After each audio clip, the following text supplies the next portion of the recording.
Some trash talk and the new bins the city's hoping will send rodents scurrying away. Fox 6's Kendall Green has more on the rollout and what it means for the more than 29,000 households in the Manhattan neighborhood, where the bins are now in place. These new Empire trash bins in Hamilton Heights are the latest weapon in the city's ongoing war on rats, where so far residents acknowledge the progress they've seen. Ever since they put these bins here, we don't have the rats running back and forth. Before they did, we had rats the size of cats.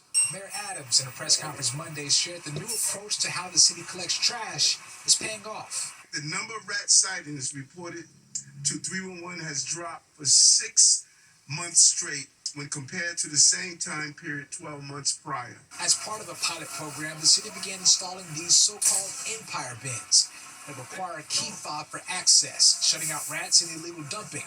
Though some residents call it overkill. They look bigger than the ones we have now, so I think I would stay with the model that we have. They look more efficient.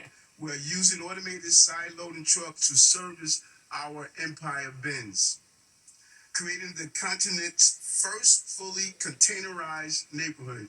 This is not done anywhere or else in the North America region. Sanitation workers manning the new retrofitted $500,000 trucks do their part, picking up the free bins provided by the city through the pilot program. Buildings with 10 to 30 units could request the bins, which so far, half of the buildings in the neighborhood already have. As for buildings with 31 or more units, it's automatic.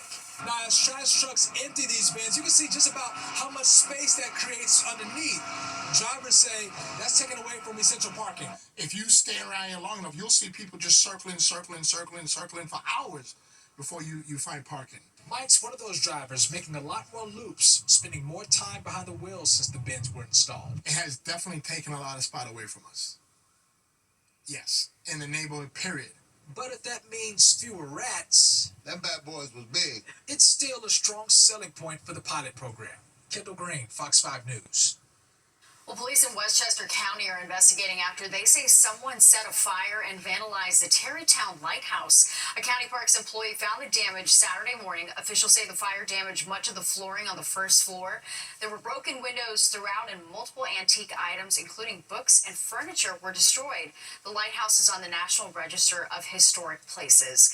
And a wild scene at a Duane Reade in Manhattan after a cab loses control and crashes into the store. It happened around 3 p.m. today on 3rd Avenue between East 44th and 45th. Police say the cab crashed into another car. The taxi driver lost control, then hit the store. No one was hurt. The Senate now taking up President Trump's legislative agenda, but it faces opposition from members of his own party. Republicans are looking to send the one big beautiful bill to Trump's desk by July 4th, but some GOP senators have voiced concerns about the cuts to Medicaid, while others say the bill includes too much government spending. Republicans could lose 3 members in the Senate and still have enough votes to pass some version of the legislation, with Vice President J.D. Vance casting a tie-breaking vote. People living in New Jersey are bracing for a surge in their electric bills. On average, they're going to be paying 20% more for their power. The new rates went into effect yesterday. The hikes were approved earlier this year by the state's Board of Public Utilities. The utility companies are blaming supply and demand. State lawmakers have been working to push back on the rate hikes, but so far, no real progress made. Say it loud, say it clear. Immigration advocates raising their voices in Lower Manhattan this morning in support of New Yorkers who've been detained by ICE. They're calling on state lawmakers to pass the Dignity Not Detention Act. The bill would ban any person or entity in the state from owning or operating detention facilities. It would also ban the renewal of existing detention contracts and prevent organizations from entering into new ones. People in Chinatown coming together to fight against a new jail being built in their community. As Fox Eye's Morgan McKay shows us, people who live there say the city could make better use of the space and reopen a now closed jail that's nearby.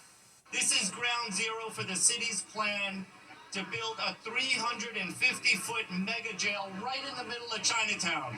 Dozens of Chinatown residents packing the sidewalk, pleading with the city to consider a new site for the Manhattan jail complex set to be built in Chinatown on the former site of the Tombs. The Asian American community has been discriminated against, has been ignored, and this time we're saying enough is enough. In 2019, the City Council voted to close Rikers Island by 2027 and replace it with 4 smaller jails located in every borough except Staten Island. The plan was projected to cost around $8 billion, but now it's expected to cost around $16 billion with no firm timeline for completion. What do we want? Housing! What do we want? Housing!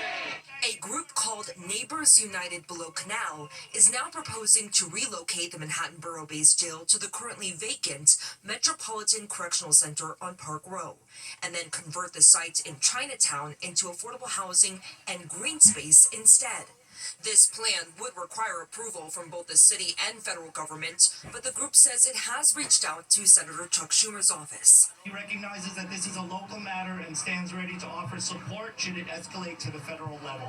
Mayor Eric Adams' office emphasized that the decision to place a jail in Chinatown was under the de Blasio administration, and any decision to move the jail would have to go through the city council, but added that they have had regular meetings with stakeholders in the area, and the site was chosen due to its proximity to criminal courts and public transportation.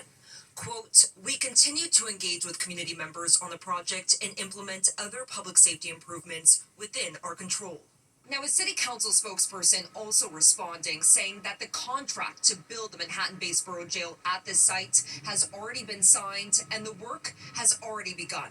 Reporting from Chinatown, I'm Morgan Mackay, Fox 5 News.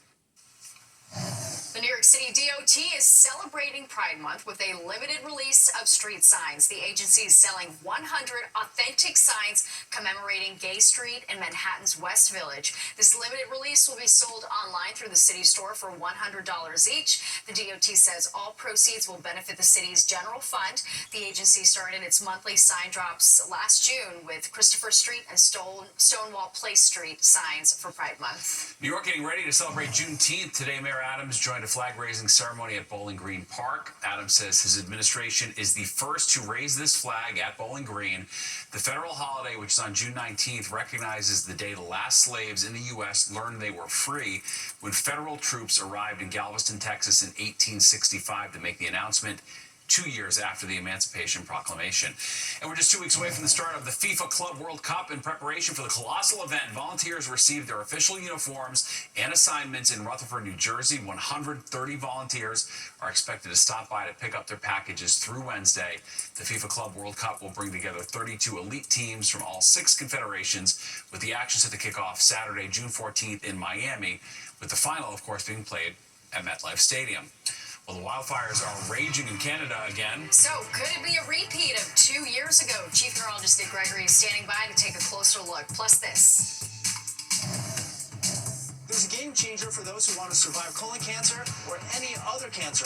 A new study is out talking about how important exercise is. We've got that coming up next on the 10 o'clock news. Canadian wildfires once again sparking air quality concerns here in the tri-state area. These are images of the fires burning across Canada. So far, 3.5 million acres have been scorched, with thousands of people evacuating from their homes. And who could forget this? 2 summers ago, this was a city as seen through the orange haze from the wildfires that were raging in Canada back in 2023. I mean, we had worse air quality than anywhere, India, New right? Delhi. Yeah, I know, it was wild. Wild. Hopefully we don't do a repeat of that. That was terrible. All right, let's get a live look outside now, where there's no orange glow. It's actually just a beautiful night. Yeah, it's a nice night. Hopefully it stays that way, Nick, and we don't get any smoke drifting again into New York. That's the plan, right? Yeah. Hopefully that is going to definitely be the case. Although, if you noticed, I don't know if you were observing it around sunset time, you looked to the west, there was a little bit of a haze in the sky at that point. Well, the fires this time, you can see these little red dots. That's where we're tracking the fires in central Canada. And the way the air flows, this sort of this darker color gray is the main plume of smoke making it down into the middle part of the country. And again, as we kind of zoom on in, it's trying to make the curvature up towards us here. And it looks like some of that smoke may actually get to us by the time we get to about Wednesday or so. A little more significant type smoke would be that situation. Doesn't look like last year. It's not coming directly at us from the northwest. That was the case. Our wind flow over the next couple of days will be more southwesterly. So again, here's the smoke futurecast forecast. And as we go through into tomorrow, you can kind of see it overspreading areas of western New York and western Pennsylvania, trying to get closer and closer to us. But again, we have more of that southwest to northeast component, so we'll have to see how that plays out. But I wouldn't be surprised if you see hazier conditions as time goes along, particularly as we get on into the Wednesday, Thursday time frame. Also at that point, temperatures are going to be warming up too. We'll be getting back up into the middle 80s on Wednesday and probably close to 90 on Thursday. But the appearance here is that the majority of that thicker smoke may head up back in towards southern Canada. So at least we hope that's the case. We don't want another repeat of 2 years ago, Steve. Yeah, one and done with that. Let's hope. All right, thanks, Nick. Well, Italy's Mount Etna erupts after a surge in volcanic activity. This video shows the thick plumes of smoke filling the air, billowing out from Etna's southeast crater. Mount Etna, one of the most active volcanoes in the world. Italian scientists say Etna was experiencing explosions of growing intensity over the past few weeks, with powerful eruptions all through the month of May. Thankfully, no injuries or deaths are being reported.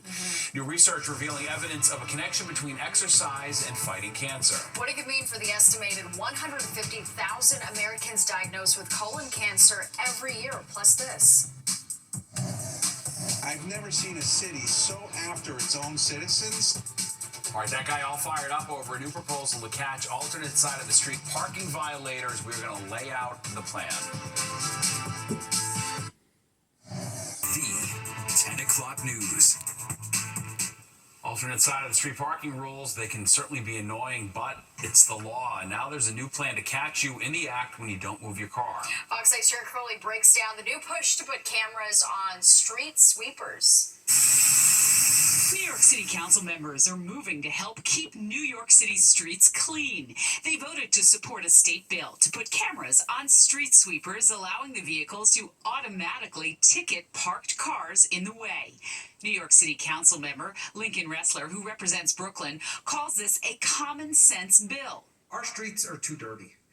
You know, every day I get complaints from constituents who are upset about the fact that our streets aren't getting properly cleaned. And when garbage builds up on the streets, it leads to more rats, which means we have public health issues, we have quality of life issues, we have real challenges in our neighborhoods. So how would this actually work? Cameras would be mounted on the Department of Sanitation's 400-plus street sweepers, and violators would be fined.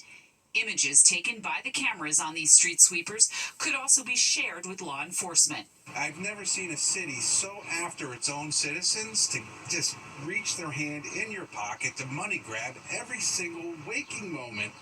It's actually very tiring. We have designated days to clean the streets. You shouldn't be parking there, especially if there are signs posted. The bill has its critics. Some are concerned about privacy issues, others about money. The pilot program would cost $35 million to launch. Too many car drivers have decided they'd rather pay a ticket a month than actually move their car regularly or pay for an off-street parking space. Time is running out for this proposal. State lawmakers have yet to move the bill out of committee, and the legislative session ends next week. If lawmakers don't get it done, at the very least, they've drawn attention to the issue, and it might remind drivers to pay more attention to moving their parked car out of the way in time. Sharon Crowley, Fox 5 News. June is National Gun Violence Awareness Month, and officials in the Bronx are kicking off a new effort to keep its streets safe. Borough President Vanessa Gibson says with more than 100 shootings in the Bronx year to date, now is the time for action. Gibson says getting guns off the street is crucial, and she's working with Governor Hochul to close loopholes on the manufacturing of ghost guns. This collective, folks, is dedicated, and we are determined, and we are not going to stop, because we've been to too many funerals, too many hospitals, too many shooting scenes, and I am tired of that. I am tired of having a parent tell me I lost my only child. What am I going to do? That should never be the normal.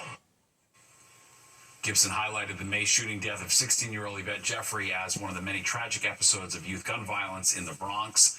13 and 14-year-old boys have been charged in her murder. Two groups of activists rallied today in support of disabled people, family caregivers, and home care workers. The groups claim public partnerships have mismanaged CDPAP, the state's Medicaid program that allows members who are eligible for home care services to choose and hire their own caregiver. The state has been transitioning the program away from hundreds of different management companies to just one, arguing that the change would improve oversight and reduce fraud. Workers with inadequate pay. We're seeing so many administrative problems. We're seeing people falling through the cracks of the system, and it is a nightmare for all of us involved. And these things are not just paperwork. It's not just Excel sheets. It's real lives. Fox 5 has reached out to public partnerships, and we're waiting to hear back. Now to a new study proving what many experts already believe, that there's a direct connection between exercise and surviving cancer. The new research taking a look at how staying active can cut your risk of death from colon cancer and prevent it from coming back. Fox 5's Arthur Chan has the details. We've known that exercise is good for us, but in a first study of its kind, scientists found it's not just helpful in improving the quality of our lives, but it actually prevents some cancers from reoccurring and even drastically cuts the risk of new cancers from developing. What it basically tells us is that encouraging patients to exercise and reach a level of at least half an hour a day, most days a week, will lower their risk of cancer recurrence and improve their outcomes after being diagnosed with colon cancer. The study, just published in the New England Journal of Medicine, found a big reduction in deaths among patients who participate in what's called structured exercise, lowering the risk of dying by 37% and reducing the chances of colon cancer from coming back or a new cancer by nearly 1/3. The study tracked close to 900 patients across 55 cancer centers in 6 countries and found that when engaging in regular exercise, it wasn't just the colon cancer that didn't return. So the way they defined a recurrence was either a recurrence of the colon cancer they had or a new cancer type, with patients with a prior cancer have risk for other cancers. So it also had a lower risk of breast cancer and prostate cancer in particular, with the other new types of cancers that patients developed over the 8 years of follow-up. Typically, a colon cancer patient undergoes surgery and chemotherapy and then is sent home with advice to try to eat healthy and exercise. But now, with the results of this study, scientists say it is time to emphasize exercise, mainly 30 minutes at a time, nearly every day of the week, saying within 3 years, the difference is profound. In Gramercy, Arthur Chian, Fox 5 News. Well, some important training taking place at Citi Field, and it doesn't involve the Mets. One special canine is calling the stadium home in hopes of becoming a service dog for veterans and first responders in need. All right, plus Bryant Park transformed into the ultimate forum for a serious game of musical chairs. We are going to take you there.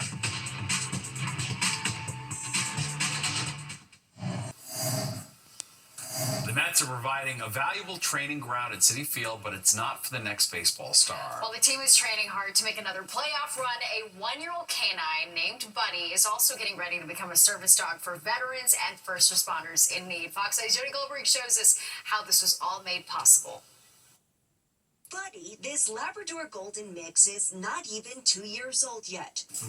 But he's already stolen hearts. Our dog is life-changing and life-saving. And the spotlight at Citi Field as the Mets vet dog. Brandon Nimmo, Francisco Lindor, Pete Alonso, they love Buddy. They always come up and say hello to him, give him a belly rub or a pat on the back. Buddy's chaperones, Sarah and Bob Zagadra, are also his puppy raisers. Good boy. The couple volunteers with America's Vet Dogs, the nonprofit based in Smithtown, pairs dogs with first responders and veterans in need at no cost to the individuals. They've given so much to the community. It's a great way to give back. Buddy's spot on the roster is made possible thanks to a grant from the Amazing Mets Foundation. To date, they've donated $150,000 to support 3 service dogs. Partnerships like this really make a difference for us. It's a win for America's Vet Dogs, the Mets, and for Bob, a lifelong fan.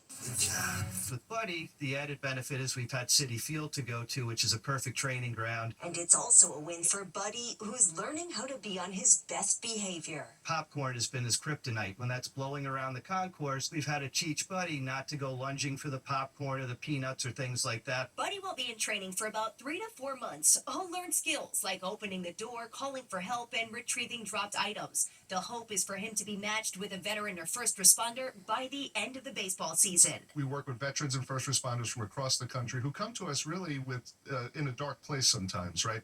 And the dogs instantly, in most cases, change their demeanor, change their lives. His name, a nod to Mets icon Buddy Harrelson, a fitting tribute for a soon-to-be legend in his own way. On Long Island, Jody Goldberg, Fox 5 News. What a good boy. Yeah, indeed. Well, summer is almost officially here, and you know what that means. Beach days. All right, but sunscreen isn't just for lathering on. Coming up, the pros and cons of so-called edible sunblock, plus something unique's happening in Bryant Park. It's musical chairs like you have never seen it played before. I'm Duarte Geraldino in Bryant Park with the musical madness straight ahead on the 10 o'clock news.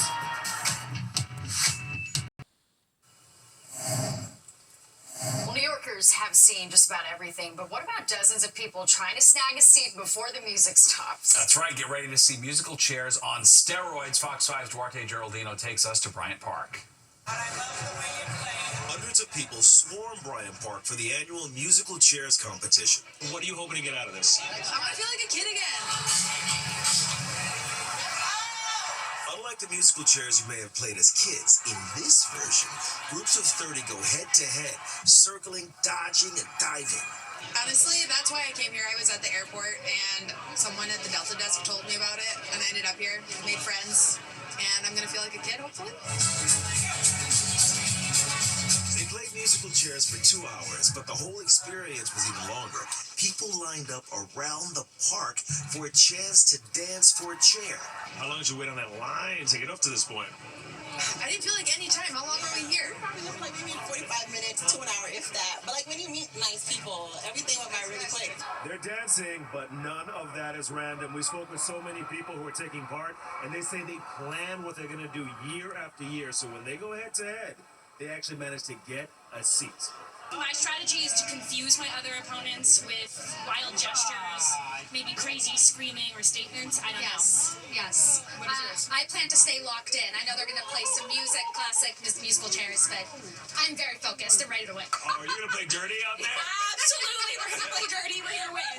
We're here to win. I'm gonna slide in like third baseman.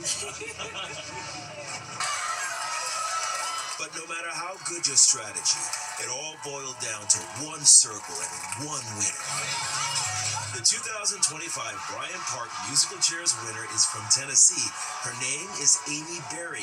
She was just visiting her daughter. Was there any moment you thought this was not going to be your year? Maybe when the girl tackled me on the chair, but I was there first, so it worked out. She gets several gifts and her name on 2 of the iconic Bryant Park chairs. One stays in the park, the other she's taken home to Tennessee. In Bryant Park, Duarte Geraldino, Fox 5 News. That's a cool prize to win. Quite wow. the crowd, too. Yeah, a lot of people there. A good way to meet people. I think there were some single folks out there. That's my guess about what's going on. All right, let's go ahead, Nick, now for a look at the forecast, because it was a gorgeous night for that. Finally, we had a good night for something outside, Nick. Right, the nice weather to play the game, right? So we got to keep it going. Actually, this week, most of it will be pretty nice as well. Just warming up, too. Going to be a little summer preview as time goes along. And we talk about that because now that we are into June, our average high should be 75. We got to 70 today, but by the end of the month, we'll be in the middle 80s for the average high. Average low goes... A popular and influential podcast is about to go silent. Comedian Mark Maron announcing the last episode of his WTF podcast will be released later this year. The 61-year-old says it's time to hang up the microphone and says he and his producing partner are burnt out. WTF with Mark Maron first burst onto the podcast scene 16 years and some 1,600 episodes ago. Well, it's no secret New York has some commonly mispronounced city streets and landmarks, and now we have a top 5 list. The New York Post gathering the names. Here they are. Houston Street, followed by Fort Schuyler, Van Wyck Expressway, Kosciuszko Bridge, and rounding out the list is Spuyten Duyvil. A linguistics expert at New York University, Professor Mitchell Moss, explains. Houston Street. Houston Street? Okay. Houston? Oh, it's Houston, right? Yeah, okay. That's Houston.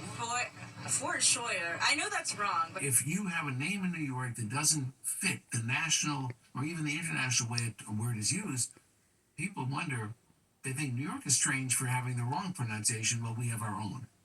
That's right. There you go. That's a very New York-centric view of the world. I like it. Our expert went on to say that New York being a melting pot with so many people from different places and backgrounds is the reason so many names become Americanized. Well, according to a new trend, sunblock isn't the only way to protect your skin as the weather heats up. Some people are actually using edible sunscreen. These dietary supplements can take the form of gummies or pills.